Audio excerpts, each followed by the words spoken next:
On Friday, the government gave an unprecedented instruction to local councils, giving them 48 hours to find emergency accommodation for all of England's rough sleepers. It's part of the national effort to curb coronavirus by emptying public spaces and isolating the population. But days after the deadline, London charity Glassdoor says the good intention has not materialised. So the government's called on councils to house all homeless people by the end of last weekend, yet many people are still on the street.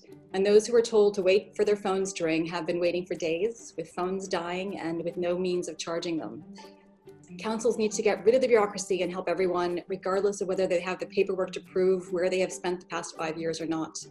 And that's the only way we'll make our streets safer for vulnerable people and for the public. All parts of the country. Before lockdown began, Community Secretary Robert Jenrick announced a £3.2 million emergency fund available to all local councils in England to fund emergency housing. But local governments have experienced difficulties besides funding. It's particularly challenging in the current times because a lot of hotels and caravan parks have closed. We have heard nationally that government is not happy with certain hotel chains who have decided to close their doors. But also a very small number of rough sleepers aren't engaging or they're just refusing help. So whilst the vast majority of rough sleepers are now housed, we haven't quite, as a collection of local authorities, got to the position of being able to say we can house all of them. Neither local nor national government could give up-to-date figures of how many rough sleepers have or have not been housed. But Glassdoor are in contact with 50 within London who are hoping and still waiting to be accommodated. Hotels are the other key player in this story. Travelodge has come under fire from media and the government for evicting homeless families. But Travelodge told The Standard they themselves are struggling. Not only are they experiencing staffing shortages due to self-isolation, but so are the businesses they rely on, like linen companies. For those left on the street, times are harder than ever.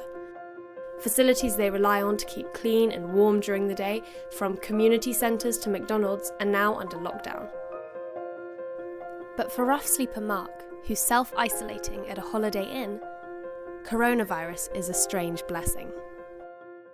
Even though it's an international tragedy, I'm actually myself personally, I'm actually having a bit of a break. When I was dealing with the council, I was saying I'm living on night buses right now. I'm on the streets, and it's getting cold. And they said I said, isn't there any temporary accommodation? And he said, no, for your category, no temporary accommodation. And when it comes to an emergency, they can find some solution. And you wonder why they can't be more proactive generally to try and solve this problem. And there are thousands of properties that are available. And for me, it's very strange and probably all of us, strange to actually have our things in a room and not have that problem for a period.